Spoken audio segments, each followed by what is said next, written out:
dear students. So let me speak in Malayalam. Yes, my Hindi is not good. ഇങ്ങനൊരു seminar ഇന്നത്തെ ഒരു Indian അവസ്ഥയിൽ ഞാൻ ആ വാക്ക് പറയാനാണ് ആഗ്രഹിക്കുന്നത്. അഭിപ്രായ സ്വാതന്ത്ര്യത്തെക്കുറിച്ച്, ഫ്രീഡം ഓഫ് സ്പീച്ചിനെ കുറിച്ച് ഇങ്ങനൊരു സെമിനാർ നടത്തുന്നതിന് ഞാൻ ആദ്യം തന്നെ ഹിന്ദി വിഭാഗത്തെ അഭിനന്ദിക്കുകയാണ്. അതോടൊപ്പം തന്നെ ഡൽഹിയിലെ നാഷണൽ ലോ യൂണിവേഴ്സിറ്റിയിലെ ഒരു ഫാക്കൽറ്റി ഡോക്ടർ പ്രേംചന്ദ് ജിയാണ് ഇങ്ങനെയൊരു സെമിനാർ സംസാരിക്കാൻ എത്തിയിട്ടുള്ളത് എന്നത് ഈ ഒരു സെമിനാറിന്റെ പ്രാധാന്യം വർദ്ധിപ്പിക്കുന്നതാണ്. കാരണം അഭിപ്രായ സ്വാതന്ത്ര്യം എന്ന് പറയുന്നത് നമ്മൾ വെറും ഒരു ലളിതവൽക്കരിച്ചിട്ടല്ല ഈ ഒരു ഫ്രീഡം ഓഫ് സ്പീച്ചിനെ കാണേണ്ടത്. കാരണം ഇന്ത്യൻ ഭരണഘടന അനുശാസിക്കുന്ന മൗലിക അവകാശങ്ങൾ ഓരോ പൗരനും അനുഭവിക്കുന്ന ഏറ്റവും പ്രധാനപ്പെട്ട ഒന്നാണ് ഫ്രീഡം ഓഫ് സ്പീച്ച്, അഭിപ്രായ സ്വാതന്ത്ര്യം. ആധുനിക കാലഘട്ടത്തിൽ ജനാധിപത്യ ഭരണകൂടങ്ങൾ ഓരോ പൗരനും നൽകേണ്ട ഏറ്റവും പ്രധാനപ്പെട്ട ഒരു അവകാശം കൂടിയാണ് ഫ്രീഡം ഓഫ് സ്പീച്ച്. അപ്പൊ ഞാൻ നേരത്തെ സൂചിപ്പിച്ചതുപോലെ ഫ്രീഡം ഓഫ് സ്പീച്ച് എന്നത് സംസാരിക്കാനുള്ള അല്ലെങ്കിൽ എന്തെങ്കിലും ഒരു അഭിപ്രായം പറയാനുള്ള സ്വാതന്ത്ര്യമല്ല, മറിച്ച് ഓരോ വ്യക്തിയുടെയും അവകാശങ്ങൾ, ഓരോ വ്യക്തിയുടെയും ആഗ്രഹങ്ങൾ, ചിന്തകൾ, ആശയങ്ങൾ, അവരുടെ പ്രത്യയശാസ്ത്രങ്ങൾ അതൊക്കെ പ്രചരിപ്പിക്കാനുള്ള അല്ലെങ്കിൽ അതൊക്കെ പ്രകടിപ്പിക്കാനുള്ള ഒരു അവകാശമാണ് ഫ്രീഡം ഓഫ് സ്പീച്ച്. 1780-കളിൽ നിങ്ങൾ എല്ലാവരും വോൾട്ടേറിനെ കുറിച്ച് കേട്ടിട്ടുണ്ടാവും. ഫ്രഞ്ച് തത്വചിന്തകനായിരുന്നു. ഫ്രഞ്ച് വിപ്ലവത്തിന്റെ ശില്പി എന്ന് വിശേഷിപ്പിക്കാവുന്ന വോൾട്ടേർ പറയുന്നുണ്ട്, നിങ്ങൾക്ക് എന്നെ എതിർക്കാനുള്ള സ്വാതന്ത്ര്യം ലഭിക്കാൻ വേണ്ടി തൂക്കുമരത്തിലേറാൻ ഞാൻ തയ്യാറാണ്. അതാണ് അഭിപ്രായ സ്വാതന്ത്ര്യം. അത് എതിരഭിപ്രായത്തെ കൂടി സ്വീകരിക്കാനുള്ള, വിഭിന്നാഭിപ്രായങ്ങളെ സ്വീകരിക്കാനുള്ള, എല്ലാ അഭിപ്രായങ്ങളെയും, അഭിപ്രായ വ്യത്യാസങ്ങൾ ഉണ്ടാകും, വിഭിന്നങ്ങളായ അഭിപ്രായങ്ങൾ ഉണ്ടാകും, വിമർശനങ്ങൾ ഉണ്ടാകും, എല്ലാറ്റിനെയും അതിലേക്ക് സ്വീകരിക്കുന്ന അവകാശത്തെയാണ് ഫ്രീഡം ഓഫ് സ്പീച്ച് എന്ന വാക്കുകൊണ്ട് നമ്മൾ ഉദ്ദേശിക്കുന്നത്. അതിനെ ഒറ്റവാക്കിൽ പറയുകയാണെങ്കിൽ എല്ലാറ്റിനെയും ഉൾക്കൊള്ളലാണ് ഫ്രീഡം ഓഫ് സ്പീച്ച്. മറിച്ച് അതൊരു വളരെ ലളിതവൽക്കരിച്ച് എന്തും പറയാനുള്ള ഒരു അവകാശമല്ല. അപ്പൊ അത്തരത്തിലുള്ള ഒരു അവകാശം നേടിയെടുത്തത് ഏത് കാലത്താണ്? ഞാനൊരു സരിത സൂചിപ്പിച്ചത് അതിന്റെ ഒരു ചരിത്രം പറയണമെന്നാണ്. ഞാൻ ഈ ഫ്രീഡം ഓഫ് സ്പീച്ച് എന്ന വാക്ക് കേട്ടപ്പോൾ എന്റെ മനസ്സിലേക്ക് വന്നത് സ്പാർട്ടക്കസിനെയാണ്. എനിക്ക് തോന്നുന്നു സ്പാർട്ടക്കസിനെ കേൾക്കാതെ ഒരു വിദ്യാർത്ഥിയും അവന്റെ പഠനകാലം പോയിട്ടുണ്ടാവില്ല.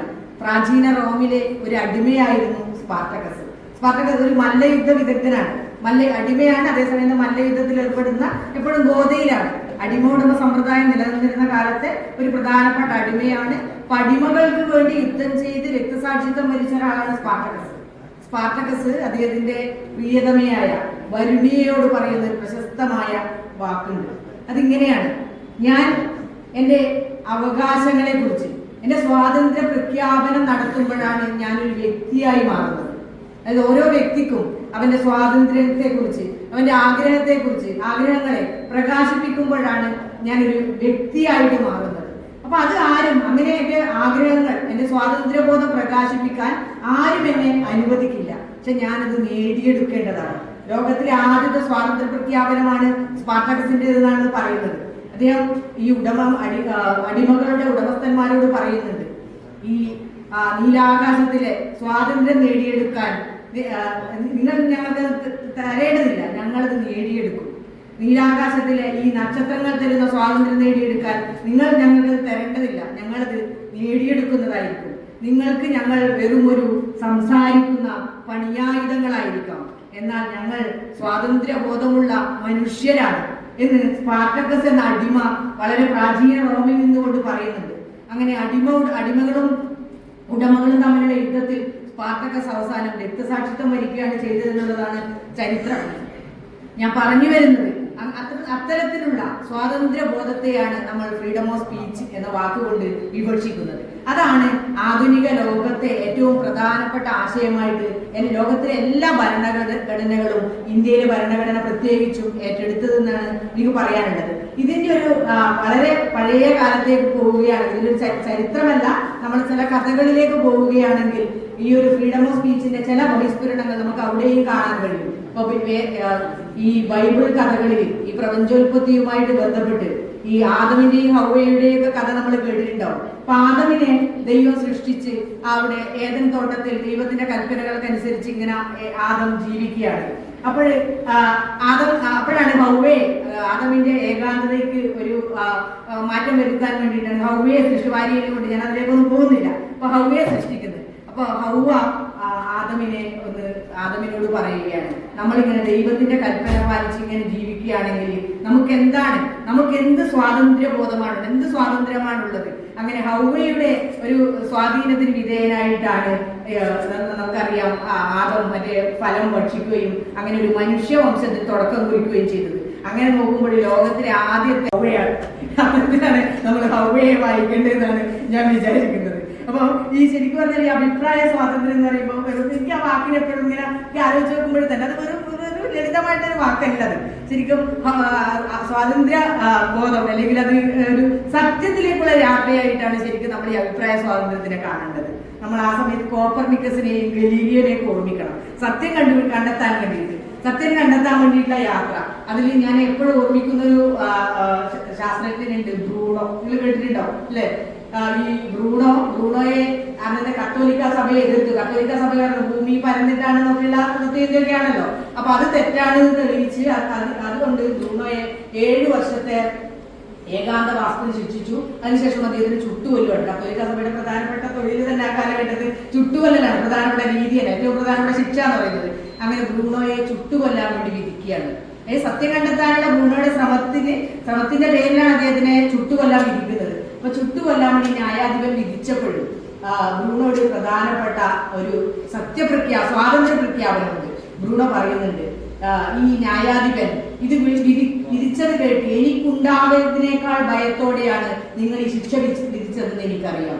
അതായത് ഇദ്ദേഹത്തിന് ചുട്ടുകൊല്ലാനുള്ള വിധി വന്നു. അപ്പൊ പറയാണ് അത് കേൾക്കുമ്പോൾ ബ്രൂണോയെ എനിക്കുണ്ടാവുന്നതിനേക്കാൾ ഭയത്തോടെയാണ് നിങ്ങൾ ഈ ശിക്ഷ വിധിച്ചതെന്ന് എനിക്കറിയാം എന്ന് ബ്രൂണോ പറയുന്നു. പക്ഷെ ബ്രൂണോയ്ക്ക് യാതൊരു ഭയമില്ലാതെ അദ്ദേഹം മരണത്തിലേക്ക് പോവുകയാണ് ചെയ്തത്. അത്തരത്തിലുള്ള ഒരു സത്യാന്വേഷണം എന്ന വാക്കുകൊണ്ട് ഉദ്ദേശിക്കുന്നത് അതാണ് ഫ്രീഡം ഓഫ് സ്പീച്ച്. അത്തരത്തിൽ ഇന്ന് നമുക്ക് നമ്മുടെ ലോകത്ത് നോക്കിയാൽ നമ്മുടെ പ്രത്യേകിച്ചും ഇന്ത്യയിലേക്ക് വന്നാൽ നമുക്കറിയാം. ശരിക്കും നേരത്തെ ടീച്ചർ സ്വാഗത പ്രസംഗത്തിൽ സൂചിപ്പിച്ചു, സത്യം പറയുന്നവരെ മുഴുവൻ അടിച്ചമർത്തുന്ന ഒരു രീതിയാണ്, അല്ലെ വധിക്കപ്പെടുന്നു. സത്യം പറഞ്ഞവർ വധിക്കപ്പെടുന്നു. MM കൽബുർഗിയെ നിങ്ങൾ കേട്ടിട്ടുണ്ടാവും അല്ലെ? സൂചിപ്പിച്ചു. ഹംപി സർവകലാശാലയിലെ വൈസ് ചാൻസലർ ആയിരുന്നു. അദ്ദേഹം വിഗ്രഹാരാധനയെ എതിർത്തതിന്റെ പേരിലാണ് അദ്ദേഹത്തിനെ വധിക്കുന്നത്. ആലോചിച്ച് നോക്കൂ. അങ്ങനെ സത്യം തന്നെ ഗൗരി ലങ്കേഷ് അവര് 2017 അവരും കൊല്ലപ്പെടുന്നത്. പ്രശസ്തിയായ സാമൂഹ്യ പ്രവർത്തകയായിരുന്നു, മാധ്യമ പ്രവർത്തകയായിരുന്നു, അവരും കൊല്ലപ്പെടുന്നത്. അങ്ങനെ സത്യത്തിന് വേണ്ടി പ്രവർത്തിച്ചവരൊക്കെ ഈ ഒരു കാലത്ത്, അതായത് ഈ 2021 നൂറ്റാണ്ടിലാണ് ഈ സത്യം പറഞ്ഞതിന്റെ പേരിൽ ആളുകൾ കൊല്ലപ്പെടുന്നത്. നിങ്ങൾ ആലോചിച്ച് നോക്കി അല്ലെ? അതിൽ ഏറ്റവും എടുത്തു പറയേണ്ട ഒരു വ്യക്തിത്വമുണ്ട്, ഗോവിന്ദ് പൻസാരെ. അദ്ദേഹം ഏറ്റവും മുതിർന്ന കമ്മ്യൂണിസ്റ്റ് നേതാവും. അദ്ദേഹം ഒരു പുസ്തകം എഴുതിയിട്ടുണ്ട്, ആരായിരുന്നു ശിവജി എന്ന് പറഞ്ഞിട്ട്. ചരിത്ര വിദ്യാർത്ഥികൾ വായിക്കേണ്ട ഒരു പുസ്തകമാണ് ആരായിരുന്നു ശിവജി എന്നുള്ള ഗോവിന്ദ് പൻസാരയുടെ ഒരു പുസ്തകമുണ്ട്. ആ പുസ്തകത്തിൽ പറയുന്നത് നമ്മൾ പൊതുവെ ശിവജീനെ വളരെ ഒരു ഹൈന്ദവത്വത്തിന്റെ അപ്പോസ്തലനായിട്ടൊക്കെ ശിവജീനെ ചിത്രീകരിക്കാനുള്ള ശ്രമങ്ങൾ ഇപ്പൊ നടക്കുന്നുണ്ട്. പക്ഷെ ശിവജി അതൊന്നും ആയിരുന്നില്ല. ശിവജിയുടെ സൈന്യത്തിൽ മുഴുവൻ ഭൂരിപക്ഷം മുസ്ലിങ്ങൾ ഉണ്ടായിരുന്നു. അദ്ദേഹത്തിന് അഷ്ടപ്രധാൻ എന്ന് പറയുന്ന മന്ത്രിസഭയിലും ഇഷ്ടംപോലെ മുസ്ലിങ്ങൾ ഉണ്ടായിരുന്നു. പിന്നെ എങ്ങനെയാണ് ഇദ്ദേഹം ഹൈന്ദവതയുടെ മാത്രം വക്താവായിട്ട് മാറുന്നത്? അത് ഒഴിവാക്കിക്കൊണ്ട് ഇദ്ദേഹം ഗോവിന്ദ് പൻസാര എഴുതിയ പുസ്തകമാണ് ആരായിരുന്നു ശിവജി. പക്ഷെ അദ്ദേഹത്തിനെ ഈ 2015 ഹിന്ദുത്വവാദികൾ കൊലപ്പെടുത്തുകയാണ് ചെയ്തത്. അങ്ങനെ ഫ്രീഡം ഓഫ് സ്പീച്ച് എന്ന് പറയുന്നത് എപ്പോഴും ഒരു വെല്ലുവിളി നേരിടുന്ന ഒരു കാലഘട്ടത്തിലൂടെയാണ് നമ്മളിപ്പോൾ കടന്നു പോകുന്നത്. നിങ്ങൾ നോക്കിയാൽ മതി. അങ്ങനെ നിരവധിയായ ഉദാഹരണങ്ങൾ നമ്മുടെ ഇന്ത്യയിൽ ഇപ്പോഴും ഉണ്ട്. ശരിക്കും നമ്മുടെ ഭരണഘടനയെ തന്നെ നമ്മുടെ ഡോക്ടർ ബാബാ സാഹേബ് അംബേദ്കർ വിഭാവന ചെയ്ത ഭരണഘടനയുടെ ഏറ്റവും കാതലായ തത്വം തന്നെ ഫ്രീഡം ഓഫ് സ്പീച്ചാണ്, അഭിപ്രായ സ്വാതന്ത്ര്യമാണ്. ആ അഭിപ്രായ സ്വാതന്ത്ര്യത്തിൽ തുരങ്കം വെക്കുന്ന രീതിയിലുള്ള കാര്യങ്ങളാണ് ഇന്ന് ഇന്ത്യയിൽ നടന്നുകൊണ്ടിരിക്കുന്നത്. അതിന്റെ തുടർച്ചയാണ് 2015 മുതൽ 2017 വരെ നിരവധിയായ എഴുത്തുകാരും സാംസ്കാരിക പ്രവർത്തകരും ഇന്ത്യയിൽ കൊല്ലപ്പെട്ടത്. ഇപ്പോൾ ഈ അവസരത്തിൽ എനിക്ക് ഓർമ്മ വരുന്നത് ഗ്രാംഷിയുടെ ഒരു പബ്ലിക് ഒപ്പീനിയൻ എന്നൊരു സിദ്ധാന്തം നിങ്ങളിത് ക്ലാസ്സിലൊക്കെ പഠിക്കുന്നതാണ്. ഗ്രാംഷി പറയുന്നുണ്ട് ശരിക്കും ഒരു അധികാര വർഗം അവരുടെ പ്രത്യയശാസ്ത്രങ്ങളും അവരുടെ ആശയങ്ങളും ഒരു സാധാരണക്കാരുടെ ആശയങ്ങളായിട്ട് പ്രചരിപ്പിക്കുകയാണ്. സാധാരണക്കാരുടെ ആശയങ്ങളേ അല്ല, സാധാരണക്കാരുടെ ആശയങ്ങൾ എന്ന രീതിയിൽ ഇവർ പ്രചരിപ്പിക്കുന്നത്. അതിനെക്കുറിച്ച് നോം ചോംസ്കി ഒരു പുസ്തകം എഴുതിയിട്ടുണ്ട്, മാനുഫാക്ചറിങ് കൺസെന്റ് എന്ന് പറഞ്ഞിട്ട്. ഒരു നിർമ്മിത സമ്മതി എന്ന് പറഞ്ഞാൽ അതിന്റെ മലയാളം. അതായത് മനുഷ്യരുടെ, അതായത് സാധാരണ വ്യക്തികളുടെ സമ്മതി ഇങ്ങനെ കൺസ്ട്രക്ട് ചെയ്ത് നിർമ്മിച്ചെടുക്കുകയാണ് ചെയ്യുന്നത്. ഞാനതിനൊരു ചെറിയ ഉദാഹരണം പറഞ്ഞാൽ നിങ്ങൾക്ക് കുറച്ചും കൂടെ മനസ്സിലാവുന്നത്. നമ്മളിപ്പോ ശബരിമലയിൽ കുറച്ച് വിവാദമുള്ള ഒരു കാര്യം കൂടിയാണ്. ശബരിമലയിൽ സ്ത്രീ പ്രവേശനം നമ്മൾ സുപ്രീം കോടതി അനുവദിച്ചു. ശബരിമലയിലെ സ്ത്രീകൾക്ക് പ്രവേശനം സാധ്യമാണ് എന്നുള്ളൊരു വിധി വന്നു. ആ വിധി വന്നപ്പോഴും നിങ്ങൾ നോക്കിയാൽ മതി, ആരാണ് അതിനെതിരെ ഏറ്റവും കൂടുതൽ രംഗത്ത് വന്നത്? അതിനെതിരെ ഏറ്റവും കൂടുതൽ രംഗത്ത് വന്ന സ്ത്രീകളാണ്. എന്തുകൊണ്ടായിരിക്കും സ്ത്രീകൾ അതിനെതിരെ രംഗത്ത് വരുന്നത്? സ്ത്രീകൾ പറയാണ്, ഭൂരിപക്ഷ സ്ത്രീകളും നാമജപ ഘോഷയാത്രയൊക്കെ നടത്തിക്കൊണ്ട് അവർ പറയാണ് ശബരിമലയിൽ കയറാൻ പാടില്ല, അവിടെ നമ്മുടെ ശരീരം തന്നെ വളരെ അയിത്തമുള്ളതാണ്, ആർത്തവം എന്ന് പറഞ്ഞാൽ വളരെ മോശമായിട്ടുള്ള എന്തോ ഒന്നാണ്, അതുകൊണ്ട് ആർത്തവമുള്ള സ്ത്രീകൾ ശബരിമലയിൽ കയറാൻ പാടില്ല എന്ന് ഈ വിധി നമ്മുടെ ഇന്ത്യൻ ഭരണഘടനയുടെ ഏറ്റവും പ്രധാനപ്പെട്ട സുപ്രീം കോടതി പറയാണ് കയറിക്കൊന്നു. എന്നാലും നമ്മൾ പറയണം അത് കയറാൻ പാടില്ല, നമ്മുടെ ശരീരം അശുദ്ധമാണ്, നമുക്ക് ആർത്തവമുള്ള സ്ത്രീകൾ കയറിയാൽ അവിടെ ശബരിമല തന്നെ അയ്യപ്പൻ തന്നെ അശുദ്ധമാവുന്നുള്ള സിദ്ധാന്തം മുന്നോട്ട് വെച്ചുകൊണ്ട് നമ്മുടെ സ്ത്രീകളെ തന്നെയാണ് അതിനെതിരെ. ഇതെന്തുകൊണ്ടാണ് ഇങ്ങനെ ഒരു പബ്ലിക്കോ ഇങ്ങനെ ഒരു ഒപ്പീനിയൻ സ്ത്രീകളുടെ ഇടയിൽ വരുന്നത്? ഇതൊരു പൊതുബോധമായിട്ട് ഇങ്ങനെ ഒരു പൊതുബോധം നിർമ്മിച്ചെടുക്കുകയാണ്. ഈ പൊതുബോധം നിർമ്മിച്ചെടുക്കുന്നത് ഇവിടെയുള്ള അധികാരി വർഗം അവരുടെ താല്പര്യത്തിനനുസരിച്ച് നിർമ്മിച്ചെടുത്ത ഒരു പൊതുബോധമാണ് ഇവിടെയുള്ള സ്ത്രീകളെ കൊണ്ട് ഇതിങ്ങനെ പറയുന്നത്. ഞാനതിന് വേറൊരു ഉദാഹരണം കൂടെ പറയും. ഈ അടുത്ത് കഴിഞ്ഞ ദിവസം പള്ളുരുത്തി അവിടെ സ്കൂളിലൊരു മിഷൻ സ്കൂളിലൊരു സംഭവം ഉണ്ടായി. നമുക്ക് സത്യത്തിൽ ഭയങ്കര വിഷമം തോന്നുന്ന ഒരു സംഭവമാണ് ഉണ്ടായത്, അല്ലേ?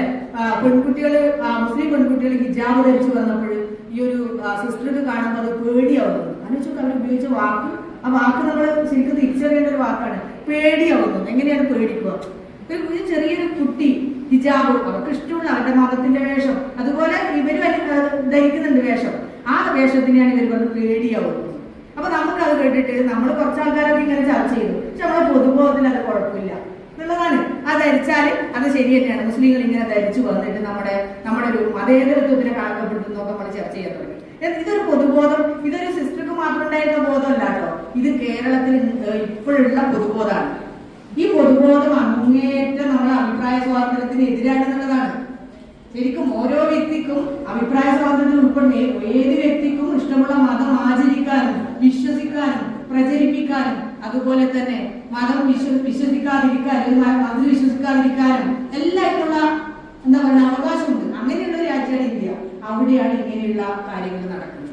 ഇതൊരു പൊതുബോധ നിർമ്മിതി വളരെ കൃത്യമായിട്ട്, അതായത് ഇതിനൊരു വളരെ വളരെ കൃത്യമായ അജണ്ടയോട് കൂടിയിട്ടാണ് ഇങ്ങനെയുള്ള പൊതുബോധ നിർമ്മിതികൾ നടന്നുകൊണ്ടിരിക്കുന്നത്. നമുക്കത് തെറ്റാണെന്ന് മനസ്സിലാവില്ല, അതാണ്. ഇപ്പൊ നമുക്കത് അതിലെന്തോ ഒന്നുണ്ടല്ലോ. ഇപ്പൊ നമ്മൾ മുസ്ലിം ജനസംഖ്യയെ കുറിച്ച് ഞാനൊരു കാരണം പറയാം. നമ്മളിപ്പോ കേരളത്തിൽ വ്യാപകമായിട്ട് വരുന്നൊരു ചർച്ചയാണ്, മുസ്ലിങ്ങൾ 5-6 മക്കളുണ്ട്, അപ്പൊ അവരുടെ ജനസംഖ്യ കൂടി വരുവാണ്, അല്ലെ? നമ്മൾ നോക്കുമ്പോൾ നമ്മൾ അടുത്ത വീട്ടിലവർക്ക് 7 മക്കളുണ്ട്, എനിക്ക് 1 കുട്ടിയുള്ളൂ. അപ്പൊ നമ്മൾ അങ്ങനെയാണ് അതിനെ കണക്കെടുക്കുന്നത്. പക്ഷെ അത് തീരെ ശരിയല്ല. ഇന്ത്യയിലെ ജനസംഖ്യയിൽ മുസ്ലിം പോപ്പുലേഷൻ വളരെ കുറവാണ്. ആ ജനസംഖ്യ കുറഞ്ഞു വരികയാണെന്നാണ് സെൻസസ് റിപ്പോർട്ട്സ് ഒക്കെ തെളിയിക്കുന്നത്. പക്ഷെ എന്നിട്ട് നമ്മൾ നമ്മുടെ തൊട്ടപ്പുറത്തെ വീടിന്റെ മാത്രം കണക്കെടുത്തിട്ട് നമ്മൾ പറയുകയാണ് മുസ്ലിം ജനസംഖ്യ ഇങ്ങനെ കൂടി വരുവാണ്, അപ്പൊ അതിനെ തടുക്കണം. അപ്പൊ അതിനെ തടുക്കാൻ എന്തൊക്കെ ചെയ്യണം, അല്ലേ? ഇതൊക്കെയാണ് അഭിപ്രായ സ്വാതന്ത്ര്യം എന്നുള്ളതിൽ വരുന്നത്. നമ്മൾ അതിനെ കുറിച്ചിട്ട് എനിക്ക് തോന്നുന്നത് നിങ്ങൾ കുട്ടികളാണ് ഇതിനെ കുറിച്ച് ആലോചിക്കേണ്ടത്. എന്തുകൊണ്ടാണ് ഇത്രമാത്രം നമ്മുടെ സാമൂഹ്യ രാഷ്ട്രീയ അവസ്ഥ മരീമസമാവുന്നത് എന്നുള്ളതാണ്.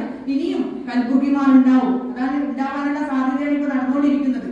ശരിക്കും ഞാൻ നിങ്ങൾക്ക് അറിയാൻ ഒരു കാര്യം കൂടെ പറഞ്ഞ് അവസാനിപ്പിക്കാം. നമ്മുടെ RSSന്റെ 1925 RSS സ്ഥാപിതമായത്, അതിന്റെ 100ാം വാർഷികമാണ്. അപ്പം RSS മുന്നോട്ട് വെക്കുന്ന ആശയങ്ങൾ തന്നെയാണ് ഒരു കാലത്ത് ഹിറ്റ്ലർ നാസിസും ഫാസിസും മുന്നോട്ട് വെച്ചത്. അതേ ആശയമാണ്, ഒരു വ്യത്യാസമില്ല. അതായത് ഒരു പ്യൂരിറ്റി എന്നുള്ള ആശയങ്ങളൊക്കെ മുന്നോട്ട് വെച്ചുകൊണ്ട് ഇവര് ചർച്ച ചെയ്ത അതേ ആശയങ്ങൾ തന്നെയാണ് ഒരു കാലത്ത് ഹിറ്റ്ലറും മുസോളിനിയും ഒക്കെ മുന്നോട്ട് വെച്ചത്. അതാണ് ഇന്ത്യയിൽ ഏറ്റവും കൂടുതൽ ചർച്ച ചെയ്യപ്പെടുന്നത്. അതുകൊണ്ടാണ് നമ്മുടെ പാഠപുസ്തകത്തിൽ നിന്ന്, ഞാൻ അതുകൂടി പറഞ്ഞ് അവസാനിക്കാം, നമ്മുടെ പാഠപുസ്തകത്തിൽ ഞാൻ ഒരു വളരെ രസകരമായിട്ടൊരു ഭാഗം പറയാം. ഗുജറാത്തിലെ 5ാം ക്ലാസ്സിലെ ഒരു പാഠപുസ്തകത്തിലുള്ള ഒരു ഭാഗം എന്ന് പറയുന്നത് നമ്മുടെ സവാർക്കർ നിങ്ങൾ കേട്ടിട്ടുണ്ടാവില്ലേ അല്ലെ? വീര സവാർക്കർ കുറെ കാലം അൻഡമാൻ ജയിലിലായിരുന്നു. അവിടുന്ന് ഒരു 13 പ്രാവശ്യം മാപ്പ് എഴുതി കൊടുത്തിട്ടൊക്കെയാണ് മൂപ്പര് ഇങ്ങോട്ടേക്ക് വന്നത്. അദ്ദേഹമാണ് വീരനായിട്ട് നമ്മുടെ പാർലമെന്റ് മന്ദിരത്തിൽ ഗാന്ധിയുടെ നേരെ ഓപ്പോസിറ്റുള്ള ഒരു ചിത്രം അടുപ്പിരിക്കുന്നുണ്ട്. അപ്പൊ വീര സവാർക്കറിനെ കുറിച്ച് ഇവിടെ പാഠപുസ്തകത്തിൽ ഒരു 5ാം ക്ലാസ്സിൽ ഒരു പാഠപുസ്തകത്തിൽ എന്താണെന്ന് വെച്ചാല് വീര സവാർക്കർ വളരെ അമാനുഷിക ശക്തിയുള്ള ഒരാളായിട്ടാണ് ഈ പാഠപുസ്തകത്തിൽ 5ാം ക്ലാസ്സിലെ പാഠപുസ്തകത്തിൽ കുട്ടികളോട് പറയുന്നത്. അതിൽ പറയാണ് ഇദ്ദേഹം ബുൾബുൾ പക്ഷിയുടെ ചിറകില് അറ്റമണിക്കോബാർ ജയിലില്ലാതെ കേട്ടിട്ടുണ്ടാവല്ലോ. ആ ജയിലിൽ സാധാരണ അതിന്റെ ഒരു ഐതിഹ്യം ഇത് പറയാതെ വിശ്വാസം പറയുന്നത് വെച്ചാൽ ആ ജയിലിൽ പോയവരൊന്നും തിരിച്ചു വരില്ല. നമ്മളൊരു സിനിമ ഉണ്ടല്ലോ കാലാപാനി അല്ലെ, മോഹൻലാലൊക്കെ ഉള്ള പ്രഭു ഉള്ള ഒരു സിനിമ. അത് അവർ എത്ര പ്രാവശ്യം ശ്രമിച്ചിട്ട് തിരിച്ചു വരാൻ പറ്റാത്തൊരു ജയിലായിട്ടാണ് അതിനെ പറയാറ്, സെല്ലുലാർ ജയിൽ. അപ്പൊ ഈ ജയിലിലാണ് വീര സവാർക്കർ അടയ്ക്കപ്പെട്ടത്. അപ്പൊ അദ്ദേഹം അവിടുന്ന് ഈ ഒരു ബുൾബുൾ പക്ഷി എന്ന് പറഞ്ഞാൽ 1 ഗ്രാമത്തിന് തൂക്കുള്ള ചെറിയ പക്ഷിയാട്ടോ. ഈ പക്ഷിയുടെ ചുമലിൽ എത്തിയിട്ട് അദ്ദേഹം ഇന്ത്യ മുഴുവൻ സഞ്ചരിക്കുമായിരുന്നു. നിങ്ങൾ ആലോചിച്ചു, ജയിലിൽ അവിടെ ഇരിക്കുകയാണ്. അവിടെ ഇരിക്കുന്ന ആള് ഇവിടെ ഇന്ത്യയിലെ ഭാരതം കാണാൻ വേണ്ടിയിട്ട് ആഗ്രഹം വരുമ്പോ അദ്ദേഹം എന്ത് ചെയ്യുന്ന ഇങ്ങോട്ട് വന്ന് ബുൾബുൾ പക്ഷിയുടെ ചിറകിൽ എന്നിട്ട് ഇവിടെ വന്നിട്ട് ഇങ്ങനെ എല്ലാ സ്ഥലമൊക്കെ ഭാരത മാതാവിനെ കണ്ടിട്ട് തിരിച്ചു പോകുമായിരുന്നു. ഒരു പാഠപുസ്തകത്തിൽ പഠിപ്പിക്കുകയാണ്. നിങ്ങൾ ആലോചിച്ചൊക്കെ അത്തരത്തിലുള്ള പാഠ്യപദ്ധതിയാണ് ഇന്ന് നമ്മുടെ ഇതിലൊക്കെ NCERT ടെക്സ്റ്റ് ബുക്കുകളിലൊക്കെ ഉള്ളതാണ്. അതാണ് ഇതൊക്കെ എന്തിനെ തടയാൻ വേണ്ടിയിട്ടാണ്? അഭിപ്രായ സ്വാതന്ത്ര്യത്തിന് തടയാൻ വേണ്ടിയിട്ടുള്ളതാണ്. ഇതിന്റെ ഇപ്പൊ നമ്മുടെ NCERT ടെക്സ്റ്റ് ബുക്ക് നിങ്ങൾ നോക്കിയാൽ മുഗൾ കാലഘട്ടമേ ഇല്ല. മുഗൾ അതായത് നമ്മുടെ മധ്യകാലം എന്ന് പറയുന്നത് ഇന്ത്യ ചരിത്രത്തിന്റെ മധ്യകാലം എന്ന് പറയുന്ന ഒരു ഭാഗമുണ്ട്. മുഗൾ പീരീഡ്, സുൽത്താനറ്റ് പീരീഡ് ഒക്കെ. ആ മുഗൾ കാലഘട്ടം മുഴുവനായിട്ട് നമ്മുടെ ടെക്സ്റ്റ് ബുക്കുകളിൽ ഒഴിവാക്കി. എന്താ മുഗൾ കാലഘട്ടം? മുഗളന്മാരൊക്കെ വളരെ മോശക്കാരാണ്, വളരെ ആക്രമണകാരികളാണ്. അവർ ഔറംഗസീബിനൊക്കെ വളരെ ക്രൂരനായിട്ട് ഭരണാധികാരിയായിട്ടൊക്കെ ചിത്രീകരിക്കുക. എന്നിട്ട് പറയുന്നത് ഔറംഗസീബിന്റെ ഒരു ചരിത്രം നോക്കിയാൽ നിങ്ങൾക്ക് അറിയാം, ഔറംഗസീബ് ഏറ്റവും നല്ല അഡ്മിനിസ്ട്രേറ്റർ ആയിരുന്നു കേട്ടോ. അദ്ദേഹം വ്യക്തി ജീവിതത്തിൽ ക്രൂരനാണ് വലിയൊന്നും വിഷയമല്ല, പക്ഷെ ഏറ്റവും നല്ല അഡ്മിനിസ്ട്രേറ്റർ ആയിട്ട് ഡൽഹി ഭരിച്ചിരുന്ന രാജാവാണ്, മുഗൾ ചക്രവർത്തിയാണ്. ഔറംഗസീബ് ജീവിച്ചത് എങ്ങനെയാണെന്ന് വെച്ചാല് അദ്ദേഹം ഖുറാൻ പാരായണം ചെയ്തും തൊപ്പി തുന്നിയും കിട്ടുന്ന പണം കൊണ്ട് മാത്രമാണ് ജീവിച്ചത്. സുൽത്താനാണ്, ഡൽഹിയിലെ മുഗൾ എംപറർ ജീവിച്ച രീതിയാണ് പറഞ്ഞത്. അങ്ങനെ ഇന്നത്തെ ഭരണാധികാരികൾക്ക് മാതൃകയാക്കാവുന്ന ഭരണാധികാരിയായിരുന്നു ഔറംഗസീബ്. അങ്ങനെയുള്ള ഔറംഗസീബിനെയാണ് വളരെ മോശക്കാരനായിട്ട് നമ്മുടെ പുസ്തകങ്ങൾ ചിത്രീകരിക്കുന്നത്. നിങ്ങൾ ആലോചിക്കുക എത്ര വികലമായിട്ടാണ് ഈ അഭിപ്രായ സ്വാതന്ത്ര്യം വരുന്നത് എന്നുള്ളതാണ് നിങ്ങൾ കുട്ടികൾ ആലോചിക്കേണ്ടത്. അതിന്റെ വേറെ ഇപ്പം അക്ബറിനെ നമുക്കറിയാം, ശരിക്കും ഇബാദത്ത് ഖാന പോലുള്ള സദസ്സുകൾ നടത്തിയ രാജാവാണ് അല്ലെ. ഇബാദത്ത് ഖാന എന്നൊക്കെ എല്ലാ പണ്ഡിതന്മാരെയും ഉൾപ്പെടുത്തിക്കൊണ്ടുള്ള സദസ്സാണ്, ചർച്ചകളാണ്. ബുദ്ധമതത്തിന്റെയും ജൈനമതത്തിന്റെയും ഹിന്ദുമതത്തിന്റെയും ഇസ്ലാം മതത്തിന്റെയും പാർസി മതത്തിന്റെയും ഒക്കെ പണ്ഡിതന്മാരെ ഒരുമിച്ചിരുന്ന് ചർച്ച ചെയ്തിരുന്ന വിദ്യുൽ സദസ്സാണ് ഇബാദത്ത് ഖാന. അതൊക്കെ നടത്തിയ രാജാവിനെ മുഗൾ ചക്രവർത്തിയെ എന്താണ് പറയുന്നത്, ചരിത്രത്തിൽ നിന്ന് പൂർണ്ണമായിട്ടും തിരസ്കരിക്കുകയാണ്. അപ്പൊ അത്തരത്തിലുള്ള ശ്രമങ്ങൾ നടക്കുന്ന ഒരു കാലത്ത് നമ്മൾ ഈ ഫ്രീഡം ഓഫ് സ്പീച്ച് ഏറ്റവും കൂടുതൽ ചർച്ച ചെയ്യണമെന്നാണ് ഞാൻ വിചാരിക്കുന്നത്. എനിക്ക് തോന്നുന്നത് കുട്ടികളത് ഏറ്റെടുക്കണം, കുട്ടികളത് മനസ്സിലേക്ക് ഇങ്ങനെയുള്ള നമ്മുടെ ഫ്രീഡം ഓഫ് സ്പീച്ച് അഭിപ്രായ സ്വാതന്ത്ര്യത്തെ തന്നെ ഇല്ലാതാക്കാനുള്ള ശ്രമങ്ങൾ നടക്കുമ്പോൾ അതിനെ പ്രതിരോധിക്കാനുള്ള ചിന്തകൾ നിങ്ങൾ വിദ്യാർത്ഥികളുടെ അടുത്ത് നിന്നാണ് വരേണ്ടത്. അത് പാഠ്യപദ്ധതി, ഞാൻ അതിന്റെ ഒരു ചെറിയൊരു ഉദാഹരണം കൂടി പറഞ്ഞ് അവസാനിപ്പിക്കാം. 2002 ഗുജറാത്ത് കലാപം നടക്കുന്ന സമയത്ത് അതിന് തൊട്ടിട്ട് റോമില താപ്പർ എന്ന പ്രശസ്ത ചരിത്രകാരുടെ ഒരു പഠനമുണ്ട് അതിനെക്കുറിച്ച്, ഈ ഗുജറാത്ത് കലാപത്തിനെ കുറിച്ച്. അതിൽ അവർ പറയുന്നുണ്ട്, ഈ കലാപം തുടങ്ങുന്നതിന് തൊട്ട് മുമ്പേയുള്ള ആഴ്ചകളിൽ ഈ ഗുജറാത്തിലെ ഹിന്ദു വീടുകളിൽ ഇവർ കുറെ ലഘുലേഖകൾ വിതരണം ചെയ്തിരുന്നു. ഓക്കെ, ഈ ലഘുലേഖകൾ മുഴുവനും എന്തിനെ കുറിച്ചുള്ളതാണ്? മുസ്ലിങ്ങൾക്കെതിരെയുള്ളതായിരുന്നു. അതായത് മുസ്ലിങ്ങൾക്കെതിരെ വികാരം ഉണ്ടാക്കാൻ വേണ്ടിയിട്ടുള്ള ലഘുലേഖകളാണ് ഇവര് വിതരണം ചെയ്തത്. അത് കഴിഞ്ഞിട്ടാണ് ഗുജറാത്ത് കലാപം ഉണ്ടാവുന്നത്. ഇപ്പൊ എങ്ങനെയാണ് ആളുകളെ എന്താ പറയാ അവരെ തെറ്റായ രീതിയിലേക്ക് കൊണ്ടുവരികയാണ് ചെയ്യുന്നത്. അത്തരത്തിലുള്ള ഒരു ശ്രമമാണ് ഇന്ന് ഇന്ത്യയിൽ മുഴുവൻ നടക്കുന്നത്. ഇതിന് ഞാൻ ഒരാളെ ഇവിടെ പറയണമെന്ന് ആഗ്രഹിക്കുന്നു. ഞാൻ അത് ഇതുമായിട്ട് നേരിട്ട് ബന്ധമുള്ളതല്ല, പക്ഷെ ഒരു സ്ത്രീ എന്നുള്ള രീതിയിൽ ഞാനൊരു ചരിത്രത്തിലൊരു സ്ത്രീയെ കുറിച്ച് അഭിപ്രായ സ്വാതന്ത്ര്യത്തിന് വേണ്ടി ഏറ്റവും കൂടുതൽ നിലകൊണ്ട് രക്തസാക്ഷിയായ ഒരു പ്രശസ്ത എന്ന് പറഞ്ഞാൽ നിങ്ങൾക്ക് അറിയുമെന്ന് അറിഞ്ഞൂടാ, ഒരു എഴുത്തുകാരിയും നാടകൃത്തും ഒക്കെ ആയിട്ടുള്ള ഒരു വനിത ഉണ്ടായിരുന്നു ചരിത്രത്തിൽ. അവരുടെ പേര് ഒളിമ്പ്യ ഡി ഗൗജസ് എന്നാണ്. ഞാൻ ഇവരെ കുറിച്ച് കുറെ കാലമായിട്ട് സംസാരിക്കണം എന്ന് ആഗ്രഹിക്കുന്ന ഒരു വനിതയാണ് ഒളിമ്പ്യ ഡി ഗൗജസ്. ഇവര് ഫ്രഞ്ച് വിപ്ലവത്തിൽ പങ്കെടുത്തു. 1789 ഫ്രഞ്ച് വിപ്ലവത്തിൽ പങ്കെടുത്തൊരു വനിതയാണ്. നമ്മൾ സ്കൂളിലൊക്കെ ഫ്രഞ്ച് വിപ്ലവം ഒരുപാട് പഠിക്കുന്നുണ്ട് അല്ലെ. ഫ്രഞ്ച് വിപ്ലവത്തിന്റെ 3 മഹത്തായ ആശയങ്ങളൊക്കെ പറയും. ലിബർട്ടി, ഈക്വാലിറ്റി ആൻഡ് ഫ്രെറ്റേണിറ്റി അല്ലെ. സമത്വം, സ്വാതന്ത്ര്യം 3 എപ്പോഴും പറയല്ലോ. അപ്പൊ ഫ്രഞ്ച് വിപ്ലവത്തിന്റെ ഈ പ്രധാനപ്പെട്ട ആശയങ്ങൾ ലോകം മുഴുവൻ വ്യാപിച്ചിരുന്നു, ലോകത്തെ മുഴുവൻ സ്വാധീനിച്ച ആശയങ്ങളാണെന്ന് നമ്മൾ പറയുന്നത്. വോൾട്ടേർ, റൂസോ, മോണ്ടസ്ക്യൂ തുടങ്ങിയ തത്വചിന്തകന്മാരൊക്കെ അവിടെയൊന്നും നമ്മൾ ഈ ഒളിമ്പിയഡ് ഗൗജസിനെ കേട്ടിട്ടില്ല. എന്തുകൊണ്ടായിരിക്കും ഇവരെ കേൾക്കാതെ പോയതെന്നുള്ളതാണ് നമ്മൾ ആദ്യം ആലോചിക്കട്ടെ കേട്ടോ. ഇവര് ഫ്രഞ്ച് വിപ്ലവത്തിന് ഒരു നേതൃപരമായ പങ്കാളിത്തം വഹിച്ച സ്ത്രീയാണ്. പക്ഷെ അവരെ നമ്മുടെ ചരിത്രത്തിൽ നമ്മുടെ പാഠപുസ്തകങ്ങൾ എവിടെയും കേൾക്കുന്നില്ല. കാരണം വളരെ ലളിതാണ്. അവർ സ്ത്രീ ആയതുകൊണ്ടാണ് അവരെവിടെയും വരാതിരുന്നത്. ഇവര് മാത്രമല്ല, 400ഓളം സ്ത്രീകള് ഈ ഫ്രഞ്ച് വിപ്ലവത്തിൽ പങ്കെടുത്തിരുന്നു. നമ്മൾ ആലോചിച്ചു, നമ്മൾ എവിടെയും കേട്ടിട്ടുണ്ട് ഇവരൊന്നും 400ഓളം സ്ത്രീകൾ ഫ്രഞ്ച് വിപ്ലവത്തിൽ പങ്കെടുത്തിരുന്നു. പക്ഷെ നമ്മൾ എപ്പോഴും പുരുഷന്മാരുടെ പേരുകൾ മാത്രമേ കേൾക്കാറുള്ളൂ ചരിത്രത്തിൽ. അപ്പോൾ ഈ 400ഓളം സ്ത്രീകൾ എങ്ങനെയാണ് ഫ്രഞ്ച് വിപ്ലവത്തിൽ പങ്കെടുത്തതെന്ന് വെച്ചാൽ, ഇവരൊക്കെ ഫ്രഞ്ച് വിപ്ലവത്തിൽ പങ്കെടുത്ത് അവരൊക്കെ ഗില്ലറ്റിൻ ചെയ്യപ്പെട്ടു. ഗില്ലറ്റിൻ എന്ന് പറഞ്ഞാൽ നിങ്ങൾക്ക് അറിയില്ല, ഒരു ബ്ലേഡ് പോലുള്ള ഒരു ആയുധമാണ്. നമ്മൾ സ്കൂളിൽ പഠിച്ചിട്ടുണ്ടാവുമല്ലോ അല്ലെ. ആ ബ്ലേഡ് പോലെ റൗണ്ടിലുള്ള ഒരു ബ്ലേഡ് പോലുള്ള ആയുധമാണ്. ആരെങ്കിലും കൊല്ലണമെങ്കിൽ അതിനെ വെച്ചിട്ട് ഇങ്ങനെ കട്ട് ചെയ്ത് പോവുകയാണ്. എളുപ്പത്തിൽ കൊല്ലാൻ വേണ്ടിയിട്ട് ഒരു ഫ്രഞ്ച് വിപ്ലവത്തിന്റെ കാലത്ത് രൂപപ്പെടുത്തിയ ഒരു ആയുധമാണ്. ഞാൻ ആലോചിച്ചോക്കെ. അപ്പൊ അതാണ് ഈ ഗില്ലറ്റിൻ എന്ന് പറയുന്നത്. അപ്പൊ ഈ ഗില്ലറ്റിൻ 400ഓളം സ്ത്രീകൾ ഗില്ലറ്റിൻ ചെയ്യപ്പെട്ടു. വീട്ടിൽ അടുക്കള പണിയെടുക്കുന്ന സ്ത്രീകൾ ആരും ഗില്ലറ്റിൻ ചെയ്യോ? വേണ്ടല്ലോ. അവര് അതായത് രാഷ്ട്രീയ പ്രക്ഷോഭത്തിൽ പങ്കെടുത്ത് വിപ്ലവത്തിൽ പങ്കെടുത്തത് കൊണ്ടാണ് ഇവരെ ഗില്ലറ്റിൻ ചെയ്തത്. അപ്പൊ അതിന് ഇത് 1989 ഞാൻ ഈ പറയുന്നത്. അതിനുശേഷം ഈ ഒളിമ്പിയഡ് ഗൗജസ്, ഞാൻ അവരുടെ ഒരു ജീവചരിത്രം കൂടി പറയുന്നത് നന്നായിരിക്കും ചെയ്യുന്നത്. അവര് ഫ്രാൻസിന് പാരീസാണ് തലസ്ഥാനം. അതിന് തൊട്ട് കുറച്ചടുത്തുള്ള ഒരു ഗ്രാമപ്രദേശത്തിലാണ് ഇവർ ജനിച്ചത്. 1948 അവിടെ ഇവരൊരു സാധാരണ ഒരു ബൂർഷ്വാ കുടുംബത്തിൽ ജനിച്ചു. അതുകൊണ്ട് തന്നെ ഇവർക്ക് വിദ്യാഭ്യാസം കിട്ടിയിരുന്നു. പലരും ഇത് പറയുന്നത് 1948 ശേഷമുള്ള ഒരു കാലം എന്നൊക്കെ പറയുമ്പോൾ സ്ത്രീ വിദ്യാഭ്യാസം ഒന്നും ഇല്ലാത്തൊരു കാലമാണ്. എവിടെയും സ്ത്രീ വിദ്യാഭ്യാസം ഇല്ല. പക്ഷെ ഒളിമ്പിയഡ് ഗൗജസിന് വിദ്യാഭ്യാസം കിട്ടിയിരുന്നു. അങ്ങനെ അതിനുശേഷം അവര് 17ാമത്തെ വയസ്സിൽ വിവാഹിതയായി. അത് കഴിഞ്ഞ് അവര് 64 അവര് പാരീസിലേക്ക് താമസം മാറ്റുകയാണ്. പാരീസ് നഗരത്തിലേക്ക് താമസം മാറ്റുകയാണ്. അപ്പൊ പാരീസിലേക്ക് താമസം മാറിയതോടുകൂടി അവരുടെ ജീവിതം മാറി. അവിടെ വന്നതിന് ശേഷമാണ് ഇവർ എഴുത്തുകാരി എന്നുള്ള രീതിയിൽ അറിയപ്പെടാൻ തുടങ്ങുന്നത്. അപ്പൊ അവര് ഈ പാരീസിൽ വന്നപ്പോൾ ഒരു സ്ഥിതി എന്ന് പറഞ്ഞാൽ അവിടെ സലൂണുകളുണ്ട്. കുട്ടികളെ പഠിക്കേണ്ട കാര്യമാണ് സലൂൺ എന്ന് പറഞ്ഞാൽ. സലൂൺ എന്ന് പറഞ്ഞാൽ ബാർബർ ഷോപ്പ് അല്ല കേട്ടോ. നമ്മളിവിടുത്തെ ബാർബർ ഷോപ്പ് അല്ല. സലൂൺ എന്ന് പറയുന്നത് സലോൺ എന്നുള്ള ഒരു ഇറ്റാലിയൻ പദത്തിൽ നിന്നുണ്ടായ ഒരു ഫ്രഞ്ച് വാക്കാണ് സലൂൺ.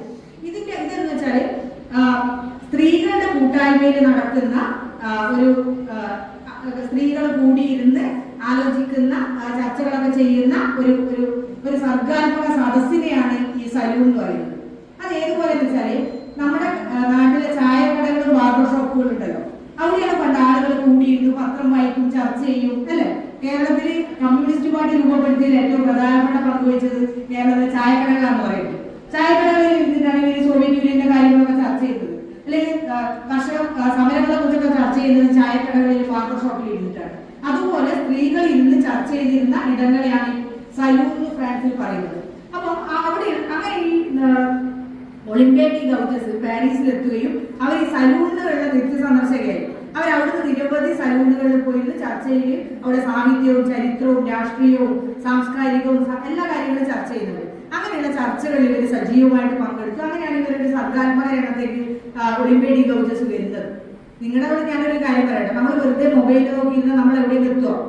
നമ്മളിങ്ങനെ കുറെ സെമിനാറുകളിലൊക്കെ ഇരുന്ന് കുറെ കാര്യങ്ങളൊക്കെ കേട്ട് അല്ലെ, നമ്മൾ ഒരുപാട് കാര്യങ്ങൾ നമുക്ക് എന്തെങ്കിലും മാറ്റം ഉണ്ടാവില്ലേ? അത് തന്നെയാണ് ഒളിമ്പിയഡ്. അത് നിങ്ങൾ അങ്ങനെയൊക്കെ സെമിനാറിലൊക്കെ ഇരിക്കാൻ വേണ്ടിയിട്ടല്ല പറഞ്ഞത്. ഒളിമ്പിയഡ് ഗൗജസ് ഇങ്ങനെയുള്ള ചർച്ചകളിലൊക്കെ പങ്കെടുത്ത് അങ്ങനെയാണ് ഇവർ ഈ രാഷ്ട്രീയ നാടകങ്ങളൊക്കെ എഴുതാൻ തുടങ്ങുന്നത്. നിങ്ങൾ ആലോചിച്ചത് ഒരു സ്ത്രീകൾ നാടകം എഴുതില്ല. സ്ത്രീകൾ എഴുതുന്ന നാടകം എങ്ങനെയുള്ള നാടകമായിരിക്കും? നിങ്ങളൊന്ന് പറഞ്ഞേ. സ്ത്രീകൾ എഴുതുന്ന നാടകം കുടുംബ നാടകങ്ങളായിരിക്കും അല്ലെ, കുടുംബമായിട്ട് ബന്ധപ്പെട്ട അല്ലെ, അറ്റ്ലീസ്റ്റ് പ്രണയം എഴുതായിരിക്കും, വേറൊന്നും അവർ എഴുതില്ല അല്ല, അങ്ങനെ എഴുതുക. പക്ഷെ ഇവരെഴുതുന്നത് രാഷ്ട്രീയ നാടകങ്ങളാണ്. ഫ്രഞ്ച് വിപ്ലവത്തിലേക്ക് ഫ്രാൻസിനെ കൊണ്ടുപോയതിൽ വളരെ പങ്കുവച്ചത് ഇവരുടെ ചില രാഷ്ട്രീയ നാടകങ്ങളാണ്. അങ്ങനെ ഒരുപാട് നാടകങ്ങൾ ഇവര് അന്നത്തെ രാജാവ് ലൂയി 16 വിമർശിച്ചുകൊണ്ടൊക്കെ ഇവര് നാടകങ്ങളൊക്കെ എഴുതുന്നത്. പക്ഷെ ഇവരുടെ നാടകങ്ങളൊക്കെ അന്നത്തെ പണ്ഡിത ലോകം വളരെ തമാശയോടെയാണ് കണ്ടിരുന്നത്. ഇവരെ കുറിച്ച് അന്നത്തെ പണ്ഡിതന്മാർ പറയുന്നത് ഇവർ വളരെ സുന്ദരിയായിട്ടുണ്ട് ഒളിമ്പിയഡ് ഗൗജസ്. അവരുടെ ലൈംഗികത നല്ലതാണ്. ഇവരെ കുറിച്ച് ചില കമന്റ് പറഞ്ഞാണ് അവരുടെ ലൈംഗികത വളരെ നല്ലതാണ്, പക്ഷെ അവരുടെ എഴുത്തും ഇതൊന്നും അത്ര നന്നല്ല. സാധാരണ സ്ത്രീകൾ അങ്ങനെയാണ് കാണുക, അങ്ങനെയല്ലേ? സ്ത്രീകളെ വളരെ മേക്കപ്പ് ഒക്കെ ഇട്ട് അണിഞ്ഞൊരുങ്ങിയിട്ട് അതിനൊക്കെ നല്ലതാണ്, പക്ഷെ അവരെ പഠിത്തം അല്ലെങ്കിൽ അവർ ഇന്റലക്ച്വൽ കപ്പാസിറ്റി ഒക്കെ നല്ലതാണ്. അതാണ് ഇവർ 1789 അടുത്ത് പറഞ്ഞത് ഒളിമ്പിയഡ് ഗൗജസിനെ കുറിച്ച്. പക്ഷെ ഗൗജസ് അതൊന്നും ഗൗനിച്ചില്ല. അവര് നിരന്തരമായിട്ട് എഴുതിയത് നമ്മുടെ ഗാന്ധി എഴുതുന്ന പോലെയാണ്. ഗാന്ധിയാണ് നിരന്തരം എഴുതിക്കൊണ്ടിരുന്ന ആളായിരുന്നല്ലോ. ലക്ഷക്കണക്കിനാണ് ഗാന്ധി എഴുതിയിരുന്നത്. കത്തുകൾ എഴുതും, എപ്പോഴും ലേഖനങ്ങൾ എഴുതും, ഗാന്ധി എഴുതിക്കൊണ്ടിരിക്കുന്ന ആളായിരുന്നു. അതുപോലെ തന്നെ ഒളിമ്പിയഡ് ഗൗജസ് നിരന്തരമായിട്ട് എഴുതിക്കൊണ്ടിരുന്നു. ലേഖനങ്ങളാണ് അവർ നിരന്തരമായിട്ട് ഈ ഫ്രാൻസിലെ ഭരണകൂടത്തെ വിമർശിച്ചുകൊണ്ടൊക്കെ നിരന്തരമായിട്ട് ഇവർ ലേഖനങ്ങൾ എഴുതി, രാഷ്ട്രീയ ലേഖനങ്ങൾ. അങ്ങനെ അവരുടെ 1789 ഫ്രഞ്ച് വിപ്ലവം നടന്നു, അതിൽ ഇവർ പങ്കെടുത്തു. അതിനുശേഷം നമ്മൾ കാണുന്നത് 1791 അവിടെ ഒരു റവല്യൂഷണറി ഗവൺമെന്റ് അധികാരത്തിൽ വരുവാണ് ഫ്രാൻസിൽ. ഈ റവല്യൂഷണറി ഗവൺമെന്റ് അധികാരത്തിൽ വന്നപ്പോൾ അവർ ചെയ്ത, റോബസ്പിയറിന്റെ നേതൃത്വത്തിൽ അധികാരത്തിൽ വന്നപ്പോൾ അവർ ചെയ്ത കാര്യം എന്ന് പറഞ്ഞാൽ മിതവാദികളായ നേതാക്കന്മാരെയൊക്കെ ഗില്ലറ്റിൻ ചെയ്യുകയാണ്. അതായത് ഫ്രഞ്ച് വിപ്ലവത്തിന് ആദ്യകാലത്ത് നേതൃത്വം കൊടുത്ത മിതവാദികളായ നേതാക്കന്മാരെയൊക്കെ പിന്നീട് വന്ന അതിതീവ്രവാദികളായ വിപ്ലവകാരികൾ റോബസ്പിയറിനെ പോലുള്ളവർ ഗില്ലറ്റിൻ ചെയ്തു. അങ്ങനെ ആയിരക്കണക്കിന് ആളുകളെ ഗില്ലറ്റിൻ ചെയ്യപ്പെട്ടു. അതായത് 400ഓളം സ്ത്രീകളെ ഗില്ലറ്റിൻ ചെയ്യപ്പെട്ടു ഞാൻ പറഞ്ഞില്ലേ. അതിൽ പരിതാപകരമായ അവസ്ഥ എന്ന് പറയുന്നത് കുട്ടികളെയാണ്, ഭൂരിപക്ഷം കുട്ടികളെയും ഗില്ലറ്റിൻ ചെയ്തു. അപ്പം ഒളിമ്പിയഡ് ഗൗജസ് അന്നേരം ഇതിനെതിരെ ഒരുപാട് ലേഖനങ്ങൾ എഴുതുന്നുണ്ട്. അവർ പറയുന്നത് സ്ത്രീകളെയും കുട്ടികളെയും നിങ്ങൾ ഇതിൽ നിന്ന് ഒഴിവാക്കണം. ഇപ്പൊ നിങ്ങൾക്ക് ഇടക്കൊന്നും ഓർമ്മ വരില്ല, ഗസ ഓർമ്മ വരും അല്ലെ? ഗസയിൽ ഇപ്പൊ കുട്ടികളെ കൊല്ലല്ലേ ചെയ്യുന്നത് അല്ലെ? യാതൊരു ഇതുമില്ലാണ്ട് യാതൊരു ധൈര്യമില്ലാണ്ട് ആയിരക്കണക്കിന് കുട്ടികൾ കൊല്ലപ്പെടുകയാണ് ഗസയിൽ. അതുപോലെ തന്നെയാണ് ഫ്രഞ്ച് വിപ്ലവ കാലത്ത് ഫ്രാൻസിൽ നടന്നത്. നമ്മൾ അന്ന് അറിഞ്ഞില്ല, നമ്മൾ ഇപ്പോഴാണ് ഇതൊക്കെ അറിയുന്നത്. ഇപ്പൊ ഫ്രാൻസിൽ ആയിരക്കണക്കിന് കുട്ടികൾ കൊല്ലപ്പെട്ടു. അതിലൊരു ഉദാഹരണം പറയുന്നത് വെച്ചാല് ഈ ലൂയി 16 രാജാവ്, അദ്ദേഹം കൊല്ലപ്പെട്ടു. അതിനുശേഷം അദ്ദേഹത്തിന്റെ അനന്തരാവകാശി ലൂയി 17 10 വയസ്സുള്ള കുട്ടിയാണ്. ആ കുട്ടീനെ ജയിലിലടച്ചു. രാജകുടുംബത്തിന് മിക്കവരും ജയിലിലടച്ചു, കുറെ പേരെ ഗില്ലറ്റിൻ ചെയ്തു. ഈ കുട്ടീനെ ജയിലിലടക്കം ചെയ്തു. അവിടുന്ന് ശുശ്രൂഷ കിട്ടാണ് രോഗം വന്നിട്ട് ഈ കുട്ടി ജയിലിൽ കിടന്ന് മരിക്കുകയാണ്. 10 വയസ്സുള്ള കുട്ടിയാണ് മരിക്കുന്നത്. എന്ത് വിപ്ലവമാണ് ഇവിടെ നടക്കുന്നത് നിങ്ങൾ ആലോചിച്ച്. അങ്ങനെ ആയിരക്കണക്കിന് സ്ത്രീകളും കുട്ടികളും ഈ ഫ്രഞ്ച് വിപ്ലവം നടന്നതിന് ശേഷം രാജാവായി ഗില്ലറ്റിൻ ചെയ്തില്ല. അതാണ് വേറൊരു കാര്യം. ഈ വിപ്ലവകാരികളാണ് ഗില്ലറ്റിൻ ചെയ്ത് മനുഷ്യരെ മുഴുവൻ കൊന്നൊടുക്കിയത്. അങ്ങനെ ഒരുപാട് പേര് കൊല്ലപ്പെട്ടു. അപ്പോ ഒളിമ്പിയഡ് ഗൗജസ് വിപ്ലവം നടന്നതിന് ശേഷം, ഫ്രഞ്ച് വിപ്ലവം നടന്നതിന് ശേഷം അതിനെ വിമർശിച്ചുകൊണ്ട് ഒരുപാട് ലേഖനങ്ങൾ എഴുതി. നിങ്ങൾ എന്തിനാ ആലോചിക്കേണ്ടത്? ലോകത്താകമാനം ഫ്രഞ്ച് വിപ്ലവത്തെ കുറിച്ച് ചർച്ച നടക്കുന്ന കാലഘട്ടത്തിൽ നമ്മളിതൊന്നും അറിയുന്നില്ല. നമ്മൾ ആകെ ചർച്ച ചെയ്യുന്നത് എന്താണ്?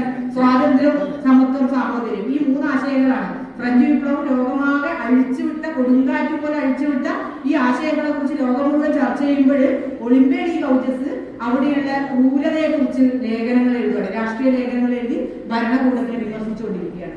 ആ സമയത്താണ് 1791 അവിടെ ഒരു ഭരണഘടന വരുവാണ് ഫ്രാൻസിൽ. അതിനു വേണ്ടിയിട്ട് അവരൊരു സ്വാതന്ത്ര്യ പ്രഖ്യാപനം കൊണ്ടുവന്നു. അത് നിങ്ങൾ കേട്ടിട്ടുണ്ടാവും. Declaration of rights of man and citizen. ഒരു പ്രഖ്യാപനം വരുവാണ്, declaration of rights of man and citizen. മനുഷ്യന്റെയും പൗരന്റെയും സ്വാതന്ത്ര്യ പ്രഖ്യാപനം 1791. ഈ പ്രഖ്യാപനത്തിന് ഒരു പ്രത്യേകത നിങ്ങൾ നോക്കിയാൽ, declaration of rights of man and citizen ആരെ കുറിച്ചാണ് പറയുന്നത്? പുരുഷനെ കുറിച്ചാണ് പറയുന്നത്. പുരുഷന്റെ സ്വാതന്ത്ര്യമാണ് പറയുന്നത്. പുരുഷന്റെയും പൗരന്റെയും സ്വാതന്ത്ര്യമാണ്. അതാണ് അവരുടെ ഭരണഘടനയായിട്ട് നിലവിൽ വരുന്നത്. അപ്പോ ഒളിമ്പിയഡ് ഗൗജസ് അതിനെതിരെ ഒരു ലേഖനം എഴുതുന്നു. ഒരു സ്ത്രീ എഴുതുവാണ് 1791. അപ്പൊ അവര് അതിനെതിരെ ഒരു ലേഖനം, ആ ലേഖനത്തിന്റെ തലക്കെട്ട് ഇങ്ങനെയായിരുന്നു: declaration of rights of female and of the female citizen. Declaration of rights of female and of the female citizen. സ്ത്രീകളുടെയും പൗരകളുടെയും സ്വാതന്ത്ര്യ പ്രഖ്യാപനം. അപ്പൊ അവര് വോൾട്ടേറിനെ വിമർശിച്ചുകൊണ്ട് ചോദിക്കുന്നു, നിങ്ങൾ ഈ ഫ്രഞ്ച് വിപ്ലവം വന്നു, രാജഭരണം ഇല്ലാതായി, എന്നിട്ട് അതിലൊന്നും സ്ത്രീകൾക്ക് പ്രാധാന്യമില്ല, സ്ത്രീകളില്ലേ, നിങ്ങളുടെ സ്വാതന്ത്ര്യത്തിൽ ആരില്ല, സ്ത്രീയില്ല, പുരുഷൻ മാത്രമേ ഉള്ളൂ, പൗരൻ മാത്രമേ ഉള്ളൂ, പുരുഷനും പൗരനും മാത്രമേ ഉള്ളൂ, സ്ത്രീകൾ അവിടെ പോയി എന്ന് ചോദിക്കുന്നു. ഇവരെ പരിഹസിച്ചുകൊണ്ട് അവിടുത്തെ പണ്ഡിത ലോകം മുഴുവൻ ഒളിമ്പിയഡ് ഗൗജസിനെ വിമർശിച്ചുകൊണ്ടും പരിഹസിച്ചുകൊണ്ടും വിമർശിച്ച് ഒരുപാട് ലേഖനങ്ങൾ എഴുതുകയാണ്. അപ്പൊ ഇവരെഴുതിയ ഈ ഒരു declaration of rights of female and of the female citizen ആണ് ലോകത്തിലെ ഫെമിനിസ്റ്റ് പ്രസ്ഥാനത്തിന്റെ അടിത്തറ പാകിയ ലേഖനം എന്ന് പറയണം. അല്ലെങ്കിൽ ലോകത്തിലെ സ്ത്രീമോചന പ്രസ്ഥാനങ്ങളുടെ അടിസ്ഥാന ശിലയിട്ട ലേഖനമാണ് declaration of rights of female and of the female citizen എന്ന ഒളിമ്പിയഡ് ഗൗജസിന്റെ ലേഖനം. അപ്പൊ അതിന്റെ പേരിലാണ് ഇവർ ഗില്ലറ്റിൻ ചെയ്യപ്പെടുന്നത്. ആലോചിച്ചോക്കെ. അപ്പൊ ഇവരന്നേരം ഒരു നിർണായകമായിട്ട് ഒരു ചോദ്യം ചോദിക്കുന്നുണ്ട്. ഇവർ ചോദിക്കുന്നത് 400 സ്ത്രീകളെ നിങ്ങളെ ഗില്ലറ്റിൻ ചെയ്തു. ഫ്രഞ്ച് ഗവൺമെന്റിന്റെ നിയമപ്രകാരം ചെയ്താണ്. അപ്പൊ ഫ്രഞ്ച് ഗവൺമെന്റ് നിയമം സ്ത്രീകൾക്ക് ബാധകമാകുമെങ്കിൽ, ഫ്രഞ്ച് ഗവൺമെന്റ് നിയമപ്രകാരമാണ് സ്ത്രീകളെ ഗില്ലറ്റിൻ ചെയ്തത്. അങ്ങനെയാണെങ്കിൽ സ്ത്രീകൾക്ക് വോട്ടവകാശം വേണ്ടതല്ലേ? ഈ ഒരു ചോദ്യം ഉന്നയിക്കുന്നുണ്ട്. ഇത് എപ്പോഴാണ് ചോദിക്കുന്നത്? 1791 1791 സ്ത്രീകൾക്കൊന്നും വോട്ടവകാശം ഇല്ല. ഉണ്ടോ? സ്ത്രീകൾക്ക് വോട്ടവകാശം ഇല്ല. അപ്പൊ ഇവര് ചോദിക്കുന്നത്, നിങ്ങളുടെ നിയമം ഞങ്ങൾക്കും കൂടെ ബാധകമാണെങ്കിൽ നിങ്ങൾക്ക് വോട്ടവകാശം ഉണ്ടല്ലോ, അങ്ങനെയാണ് ഞങ്ങൾക്ക് വോട്ടവകാശം വേണ്ടതെന്ന് ഇവർ ചോദിക്കുന്നത്. പിന്നെ ഇവർ ഏറ്റവും കൂടുതൽ പ്രവർത്തിച്ച ഒരു കാര്യം എന്ന് പറഞ്ഞാല് അടിമ സമ്പ്രദായത്തിനെതിരെയായിരുന്നു. അതായത് ഫ്രാൻസ് അന്ന് വിപ്ലവമൊക്കെ നടക്കുന്നുണ്ട്. ഫ്രാൻസിന് ലോകത്ത് എല്ലായിടത്തും കോളനികളുണ്ട്, സാമ്രാജ്യത്വ കോളനികളുണ്ട്. ആഫ്രിക്കയിലും ഏഷ്യൻ രാജ്യങ്ങളിലൊക്കെ ഇംഗ്ലണ്ടിനെ പോലെ തന്നെ കോളനികളുള്ള സാമ്രാജ്യത്വ രാഷ്ട്രമാണ് ഫ്രാൻസ് എന്ന് പറയുന്നത്. അപ്പൊ ഈ ഫ്രാൻസിന്റെ കോളനികളിലൊക്കെ അടിമ സമ്പ്രദായം നിയമവിധേയമാണ്. അപ്പൊ ഇവര് ഈ അടിമ സമ്പ്രദായത്തിനെതിരെ ഇവര് നിരന്തരം ലേഖനം എഴുതുകയാണ്. ഇവര് രാഷ്ട്രീയ ആയുധം തന്നെ ലേഖനങ്ങളാണോ. അപ്പൊ ഇവര് ഒളിമ്പിയഡ് കൗൺസിൽ ലേഖനം എഴുതിയിട്ട് അവര് ചോദിക്കുന്നുണ്ട്, എങ്ങനെയാണ് ഈ അടിമകൾ ഉടമകളെ നമ്മൾ മനുഷ്യൻ ജനിക്കുമ്പോൾ ആരും അടിമയായിട്ട് ജനിക്കുന്നില്ല, പക്ഷെ ഇവർക്കെതിരെ വലിയ പ്രശ്നങ്ങളാണ് ഉണ്ടാവുന്നത്. കാരണം ഈ സ്ലേവ് ഓണേഴ്സ്, അവരുടെ സംഘടനകൾ, ഭയങ്കര പണമാണ് ഇവരുടെ കയ്യിലൊക്കെ ഉള്ളത്. അവരൊക്കെ ഈ മുതലാളിമാർ മുഴുവനായിട്ട് ഒളിമ്പിയഡ് കൗൺസിലിനെതിരെ വലിയ തോതിൽ അവർക്കെതിരെയുള്ള ശ്രമങ്ങൾ ആരംഭിച്ചു. അതിന്റെ ഒക്കെ ഭാഗമായിട്ടാണ് 1793 ഇവരെ ഗില്ലറ്റിൻ ചെയ്യപ്പെടുന്നത്. അന്ന് അവർക്ക് 38 വയസ്സാണ് ഉണ്ടായിരുന്നത്. കൂടാതെ അവർ ഗർഭിണിയായിരുന്നു. അതായത് 38 വയസ്സുള്ള ഗർഭിണിയായ ഒരു സ്ത്രീയാണ് ഫ്രാൻസിന്റെ വിപ്ലവ ഭരണകൂടത്തിൽ ഗില്ലറ്റിൻ ചെയ്ത് കൊന്നത്. അങ്ങനെ ലോകത്തിലെ ആദ്യത്തെ വനിതാ രക്തസാക്ഷിയായിട്ട് മാറുകയാണ് ചെയ്തത് ഒളിമ്പിയഡ് കൗൺസിൽ. അവർ 18ാം നൂറ്റാണ്ടിന്റെ അവസാനത്തിൽ സ്ത്രീകൾക്ക് വോട്ടവകാശം, അടിമ സമ്പ്രദായം നിരോധിക്കുക, അങ്ങനെയുള്ള കാര്യങ്ങളൊക്കെ പിന്നീട് എത്രയോ കാലത്തിന് ശേഷമാണ് അതൊക്കെ പ്രാവർത്തികമായത്. അപ്പോൾ ഒരു ആധുനികതയിലേക്കുള്ള വഴിവെട്ടുകയാണ് ഈ ഒരു ഒളിമ്പിയഡ് കൗൺസിൽ എന്ന ഈ ഒരു വനിത ചെയ്തത്. അഭിപ്രായ സ്വാതന്ത്ര്യത്തിന് വേണ്ടി, അല്ലെ, വ്യക്തി സ്വാതന്ത്ര്യത്തിന് വേണ്ടി, ആശയാവിഷ്കാരത്തിന് വേണ്ടി ഏറ്റവും കൂടുതൽ പ്രവർത്തിച്ച ഒരാളായിരുന്നു ഒളിമ്പിയഡ് കൗൺസിൽ. നിങ്ങൾ വിദ്യാർത്ഥികൾ എന്നുള്ള രീതിയിൽ ഒളിമ്പിയഡ് കൗൺസിലിനെ കുറിച്ച് പഠിക്കണം. അങ്ങനെയുള്ള ഒരുപാട് സ്ത്രീകളുടെ പ്രവർത്തന ഫലമായിട്ടാണ് ഇന്ന് സ്ത്രീകൾ അനുഭവിക്കുന്ന ഒരുപാട് കാര്യങ്ങൾ നമ്മൾ നേടിയെടുത്തത്. അപ്പം ഈ ഫ്രീഡം ഓഫ് സ്പീച്ച് എന്നുള്ള സെമിനാറിൽ നമ്മൾ ഓർമ്മിക്കേണ്ട ഒരു പേരാണ് ഒളിമ്പിയഡ് കൗൺസിൽ. ഞാൻ അതിൽ മറ്റൊരു കാര്യം കൂടി പറയാം. നിങ്ങൾ അരിസ്റ്റോട്ടലിനെ കുറിച്ച് കേട്ടിട്ടുണ്ടോ? അരിസ്റ്റോട്ടലാണ് man is a social animal എന്നൊക്കെ പറഞ്ഞത്. മനുഷ്യൻ ഒരു സാമൂഹ്യ മൃഗമാണ് എന്നൊക്കെ പറഞ്ഞിട്ട് വിശേഷിപ്പിച്ച ആളാണ്. അപ്പോൾ അരിസ്റ്റോട്ടൽ ഗ്രീക്ക് തത്വചിന്തകനാണ്. അപ്പൊ അരിസ്റ്റോട്ടലിന്റെ ഒരു തിയറി ഉണ്ട് കേട്ടോ. സ്ത്രീകൾ എന്താണ് ഈ അപരകളായത്? സ്ത്രീകൾക്ക് 2ാം സ്ഥാനമാണ്, സ്ത്രീകൾക്കൊന്നും പുരുഷന്മാർക്ക് തുല്യമല്ല എന്നുള്ളൊരു സിദ്ധാന്തം അരിസ്റ്റോട്ടൽ ആ ഒരു BC-യിലെ തന്നെ മുന്നോട്ട് വെച്ചിരുന്നു. അപ്പൊ അദ്ദേഹം പറയുന്നത് സ്ത്രീകൾക്ക് പല്ലുകളുടെ എണ്ണം കുറവാണ്. നിങ്ങൾ ആലോചിച്ചു, സ്ത്രീകൾക്ക് പല്ലുകളുടെ എണ്ണം കുറവായതുകൊണ്ടാണ് സ്ത്രീ ഇങ്ങനെ അബലയൊക്കെ ആയത്. ഭരണം പക്ഷെ എണ്ണ നോക്കി. അപ്പൊ ശരിക്കും വളരെ ഇത് നമ്മളെ ഇന്ത്യയിൽ മനുസ്മൃതി പറഞ്ഞ അതേ സാധനമാണ് അരിസ്റ്റോട്ടൽ അവിടെ പറയുന്നത്. അതാണ് ഇന്ത്യയിൽ മനുസ്മൃതി പറയുന്നുണ്ട്, എന്താണ് സ്ത്രീകൾക്ക് സ്വാതന്ത്ര്യം ഒന്നും പാടില്ല, അവരെ ആരൊക്കെ സംരക്ഷിക്കണം എന്നൊക്കെയുള്ള സിദ്ധാന്തം പറഞ്ഞിട്ടുണ്ടല്ലോ. അതാണ് അരിസ്റ്റോട്ടൽ ഇവിടെ പ്രാചീന ഗ്രീസിൽ പറഞ്ഞ കാര്യം. അതിന് വേറൊരു വേഷം പറഞ്ഞിട്ടുണ്ടോ? വേറൊരു വേഷമാണ്, സ്ത്രീകൾക്ക് പല്ലൊക്കെ കുറവാണ്, അതുകൊണ്ട് അവർ അബലകളാണ്, അപ്പൊ അവരങ്ങനെ എവിടെയെങ്കിലും മൂലക്ക് ഇരുന്നാൽ മതി എന്നാണ് അരിസ്റ്റോട്ടൽ പറഞ്ഞത്. അത് അങ്ങനെ എല്ലാവരും തെളിയിച്ചത് ഗലീലിയോ കേട്ടിട്ടുണ്ടാവില്ലേ? ഗലീലിയോ ടെലസ്കോപ്പൊക്കെ ഭാര്യയുടെയൊക്കെ പല്ലെണ്ണി നോക്കിയിരുന്നു. അപ്പൊ നോക്കുമ്പോൾ ഒരു കുറവുമില്ല, പുരുഷന്മാരെ പോലെ തന്നെയാണ് സ്ത്രീകളുടെ പല്ലിനെന്നോ. അപ്പൊ ഇതെന്താണ്? ഒരു ഗലീലിയുടെ യാത്ര സത്യത്തിലേക്കുള്ള യാത്രയായിരുന്നു, അല്ലെ? അപ്പം ആ സത്യത്തിലേക്കുള്ള യാത്രയാണ് അഭിപ്രായ സ്വാതന്ത്ര്യം എന്ന് പറയുന്നത്. പക്ഷെ ഇപ്പൊ നമ്മൾ ഇന്ത്യയിലെ ഒരു കാര്യം എടുത്ത് നോക്കിയാല് നമ്മുടെ ജവഹർലാൽ നെഹ്റു സർവകലാശാലയിലെ പാഠ്യപദ്ധതിയിൽ ഉൾപ്പെടുത്തിയിരിക്കുന്ന ഒരു വിഷയം നോക്കിയാൽ ജ്യോതിഷാണ്. അത് ആലോചിച്ച് നോക്കിയാൽ നമ്മുടെ ഹിസ്റ്ററിയുടെ ഒക്കെ ഏറ്റവും പ്രധാനപ്പെട്ട കേന്ദ്രം എന്ന് പറയുന്നത് centre for historical studies, Jawaharlal Nehru യൂണിവേഴ്സിറ്റിയാണ്.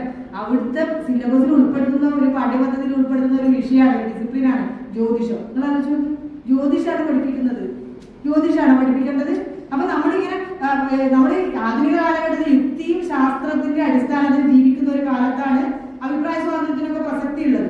പക്ഷെ അഭിപ്രായ സ്വാതന്ത്ര്യത്തിനെ തിരസ്കരിച്ചുകൊണ്ട് നമ്മൾ അയുക്തിയുടെ കാലത്തേക്ക് തിരിച്ചു പോകാനുള്ള ശ്രമമാണ് വരുന്നത്. അതുകൊണ്ടാണ് പണ്ട് പ്രാചീന ഇന്ത്യയിൽ പ്ലാസ്റ്റിക് സർജറി ഉണ്ട് എന്നൊക്കെ പറയുന്നത്. നിങ്ങൾ കേട്ടില്ലേ? പ്ലാസ്റ്റിക് സർജറി ഉണ്ടായിരുന്നു, നമ്മുടെ ഗണപതിയുടെ എന്തൊക്കെ സംവിധാനങ്ങൾ ചെയ്യുന്ന കഥകൾ വരുന്നില്ല. ഇപ്പോ നിങ്ങൾ ആലോചിച്ച് നോക്ക്, അത്രമാത്രം അയുക്തിയിലേക്ക് പോകുമ്പോൾ നമ്മൾ എന്താ ചെയ്യാൻ ശ്രമിക്കുന്നത്? ഈ നോം ചോംസ്കി വിശേഷിപ്പിച്ച മാനുഫാക്ചറിംഗ് കൺസെന്റ് ഭരണാധികാരികൾ അവരുടെ അധികാരവും പ്രത്യശാസ്ത്രവും പ്രചരിപ്പിക്കാൻ വേണ്ടിയിട്ട് ഉപയോഗിക്കുന്നു എന്നുള്ളതാണ് നമ്മൾ ഇവിടുന്ന് തിരിച്ചറിയേണ്ടത്. അതിനെക്കുറിച്ച് നിങ്ങൾ കുട്ടികൾ തിരിച്ചറിയണം. ഓരോ ജനാധിപത്യ രാഷ്ട്രത്തിന്റെയും നിലനിൽപ്പ് തന്നെ ഈ ഒരു ഫ്രീഡം ഓഫ് സ്പീച്ചിലാണ് എന്ന് പറഞ്ഞുകൊണ്ട് ഈ ഒരു സെമിനാറിൽ ഇങ്ങനെ ഒരു പേപ്പർ അവതരിപ്പിക്കാൻ അവസരം കിട്ടിയതിന് നന്ദി പറഞ്ഞുകൊണ്ട് നിർത്തുന്നു.